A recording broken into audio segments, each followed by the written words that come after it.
प्रकाशा ऊसतोड कामगारांच्या बालकांना घराशेजारीच हसत खेळत शिक्षणाची आवड निर्माण होणे आवश्यक आहे। तसेच या बालकांचे शैक्षणिक नुकसान होऊ नये म्हणून साखर शाळा सुरू करण्यात आली आहे। शिक्षण हा भविष्य घडविण्यासाठी उत्तम मार्ग आहे, असे प्रतिपादन नंदुरबार येथील महिला बाल विकास विभागाचे उपमुख्य कार्यकारी अधिकारी राठोड यांनी केली आहे। प्रकाशा ता. शहादा येथील ऊसतोड कामगारांच्या मुलांसाठी साखर शाळा येथे भेट देऊन साखर शाळेची पाहणी केली। दरवर्षी वेगवेगळ्या गटांतील ऊसतोड कामगारांच्या पाल्यांची विद्यार्थी संख्या बघून साखर शाळा कार्यान्वित करण्यात येते। यावर्षी प्रकाशा येथे 23 विद्यार्थी व 16 विद्यार्थिनी असे 39 बालके 4 ते 10 वयोगटातील आहेत। या बालकांसाठी साखर शाळा सुरू करण्यात आली आहे। श्री राठोड म्हणाले की ऊसतोड मजुरांची मुले शिक्षणापासून वंचित राहू नये, त्यांना साखर शाळेच्या माध्यमातून सहाय्य करून शिक्षणात सातत्यता राहावी, त्यांना शिक्षणाची गोडी वाटावी म्हणून साखर शाळा सुरू करण्यात येते। अयान साखर कारखान्यातर्फे प्रकाशासोबतच आजूबाजूच्या वस्तीत देखील ऊसतोड कामगारांच्या पाल्यांसाठी शाळा सुरू करण्यात आली आहे।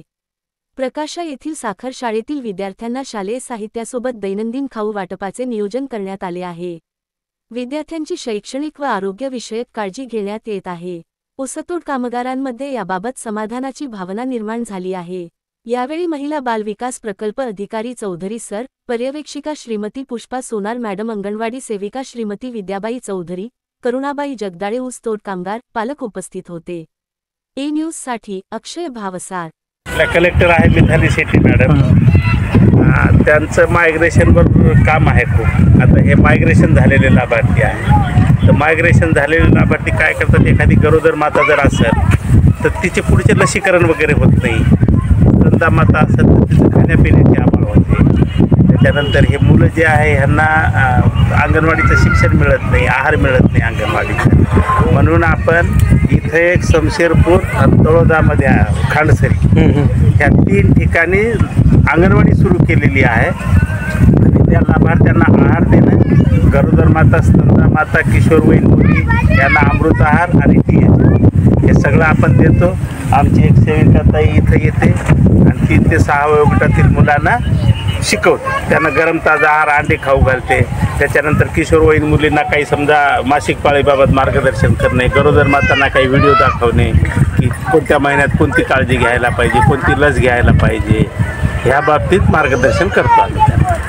बरं, मग त्यासाठी स्पेशल व्यक्ती जर दिला तर या ठिकाणी अंगणवाड्यात जसं ते गावात येतात, कारण इकडे आले समजा, पण तिकडच्या बाजूला जे मुलं ते पडतात ना, मग नाही ते वंचित नाही राहत। कारण आम्ही काय करतो, एका गावात समजा 3 अंगणवाड्या असतील तर एक सेविकेचे लाभार्थी त्यांच्याकडे वर्ग करतो आणि हे टेम्पररी लोक आहेत। हे काय आता हे माझ्या मते फेब्रुवारी एंडपर्यंत हे सगळे चालले जाते, बरोबर आहे, साधारणपणे 3 ते 4 महिने राहतात।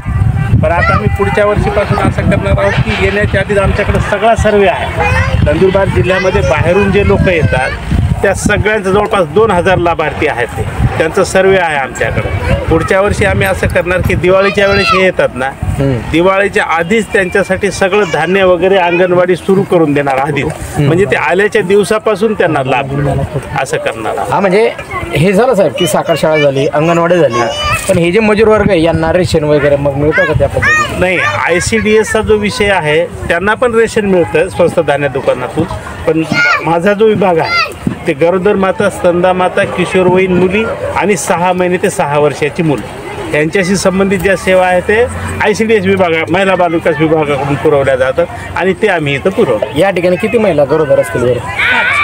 5 टोटल 47 लाभार्थी आहेत इथं, गरोदर माता, स्तनदा माता, 6 महिने ते 6 वर्षाची मुलं। आता 28 तारखेला एक सिजर जाते नंदुरबारहून, 2 तारखेला माहेरी गेली असं, पण तिला बेबी केअर किट दिलं ना, दिलं साहेबांच्या जातात बेबी केअर। हां, पण मग ते आता आहे का माता? तारखेला कमीत कमी